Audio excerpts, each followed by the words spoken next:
Best ball season's in full effect. We're 2 weeks out from the draft. You could smell it, folks. Fantasy season, especially best ball and dynasty, hasn't gone anywhere, and we're only wrapping up. And specifically, we have tons of running backs coming in with the next class. So I'm here to give you 5 running backs that you should avoid as this new class comes in right here on the Fast Draft channel.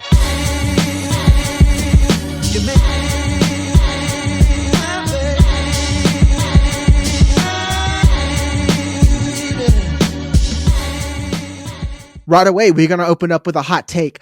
Bucky Irving is way too expensive right now. Yeah, I get that Tampa Bay gave him a lot of carries. We all love him. He had a great season. He has great peripherals. Just because I think he's an undersized, under-athletic prospect doesn't mean that I think he's going to get replaced, even though he was a day 3 pick. It's clear that the Buccaneers love what they have working right now. They like the pieces that they've brought in. They're going to keep using him. The issue is that people think that Rachaad White is just going to go away. Yes, he came in with 1,122 rushing yards, 8 TDs, 392 receiving yards in his rookie year. That was RB19 with 14.4 points per game. That is great for a rookie. We're already drafting him as a fast draft RB9. I've seen him as RB6 in Dynasty. Realistically, he was only RB19 with 14.4 points per game. And seeing that replicated, I mean, realistically, that's his ceiling. Again, Rachaad White is still there. I don't think he's going to get the early down work, but he will be a receiving option. I don't see that almost 400 receiving yards going to be repeated year in and year out. Moreover, I think that we're drafting with the expectation that he is going to be the bell cow. And if you're going to be drafting a bell cow at that price, you might as well get some of these other rookies that had much better profiles and are projected to go in a better situation. Should you hold Bucky Irving in Dynasty? Yeah. I'm not saying you should sell him unless the price is just that good, but I'm not going to go out and overpay for him, or I'm not going to draft him as early as the 3rd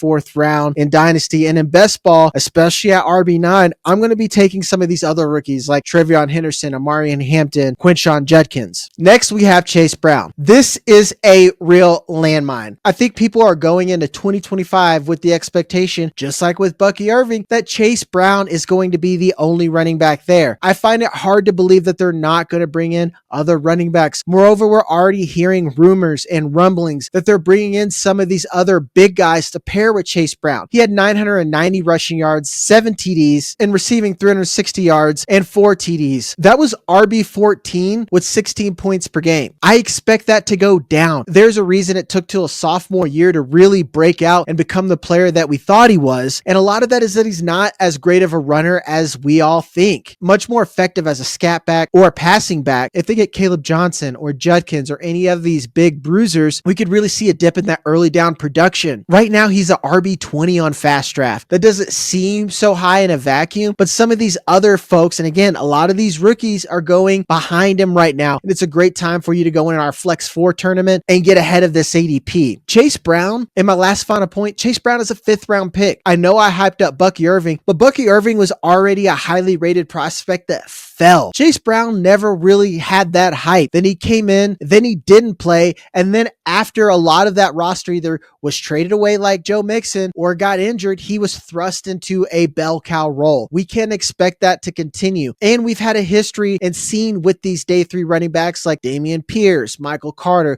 the bloodbath list goes on. Chase Brown is your top trap, and you need to get him off your rosters and avoid picking up in best ball right now. 3rd on our list, you guessed it, another day 3 running back, Isiah Pacheco. I know you guys are going to come in and say, well, he was injured. I think the Kansas City Chiefs have told us that A, they don't have a lot of loyalty to these running backs, and B, they don't think that Isiah Pacheco is a good 3rd down back. Even when he did come back, even if you want to debate if he was healthy or not, I think that Kareem Hunt, 1, being brought back in, and B, being used so heavily in the second half of the season and in the playoffs ahead of Pacheco is a damning look. I know the stats aren't good. Again, I get the injury, 310 rushing yards, 79 receiving yards. It's not good. Moreover, he was never that great of a runner. I know everyone's like, he runs so hard. Having a weird running gait and running hard doesn't really replicate to consistent playing time in the NFL. We've seen this. Again, Dameon Pierce, someone who ran really hard. He was the Texas' entire offense. They bring in a new coaching staff Metcalf and CJ Stroud, and where's Dameon Pierce at? Riding the pine. I wouldn't be surprised, seeing as the Chiefs, who just lost in the Super Bowl to a team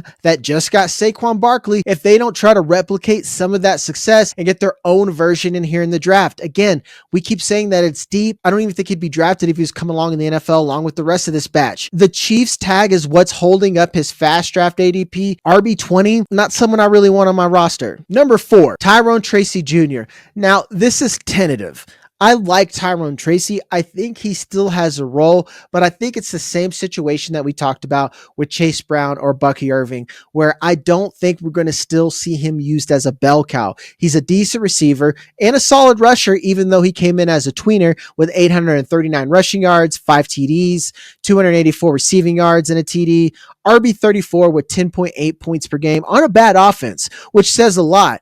I think we've already seen the Giants bring in other guys for top 30 visits that we're going to see another AB situation where Tracy's probably going to be the B and more of a receiving option and not the type of player that you're going to trade for as an RB1 or 2 and more like a depth piece. If you're going to do like a zero build, and especially if you're going to do something like our Flex 4 drafts, I'm really avoiding him specifically for Flex 4, unless you're just getting him so cheap because of his Flex 4 fast draft ADP of RB23. I'm going to keep saying it. Take a drink every time you hear me tell you to draft the rookies instead. Probably a better bet. Likelihood, right, of these rookies are going to be one of the ones that are going to be eating into Tracy's workload. I think you could draft him. You can roster him. I don't think he's a sell like Pacheco, maybe on Chase Brown, but be realistic of your expectation, especially with the Giants, who are in best available mode. They don't have anyone outside of Tracy besides Devin Singletary, who we already know is replaceable talent. This is someone I wouldn't rely on to be the guy for any roster in almost any format. And especially right now in the Flex 4 tournament, you're only starting 6 at a time.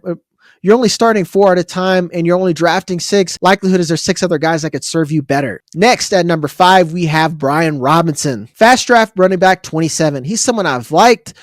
Same story, different tale. And he's more of a veteran than the rest of these guys are, meaning for a running back, he's probably in a midlife crisis, seeing as he isn't Saquon Barkley level talent. He gave us modest production, 839 rushing yards, 5 TDs, 159 receiving yards. He was the RB30 with 11.6 points per game. Again, not bad, but they brought in Austin Eckler and he was a shell of himself. You could definitely see the Commanders, especially on the come up, want to pair him with someone who gives even more receiving work. He only had 159 receiving yards to begin with. Granted, he missed some time with injury. He doesn't have many more to give. When you think about these PPR best ball tournaments, he doesn't offer a lot of upside if he's not giving you TDs.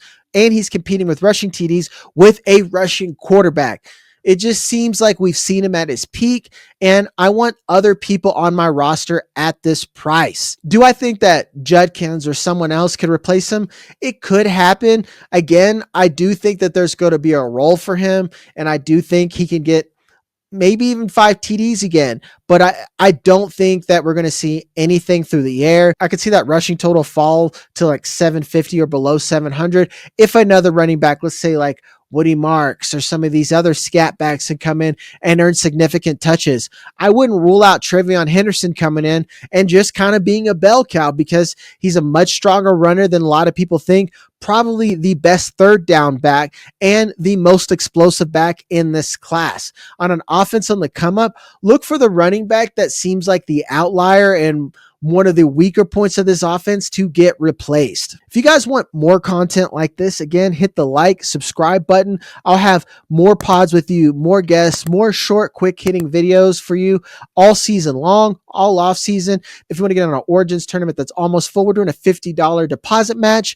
right there. If you leave a comment or go in our description, it's so easy for you to play right now. And then, like I said, we have our Flex 4 tournament that is no quarterbacks, just tight ends, receivers, and running backs. You're going to start for draft 6. This is the time to get in there when so many of these rookies are falling pretty far in ADP just because we haven't had that NFL draft yet. We're 2 weeks away. You want to get in there quick. As always, I'm Jagger May. Love you. See you on the next one.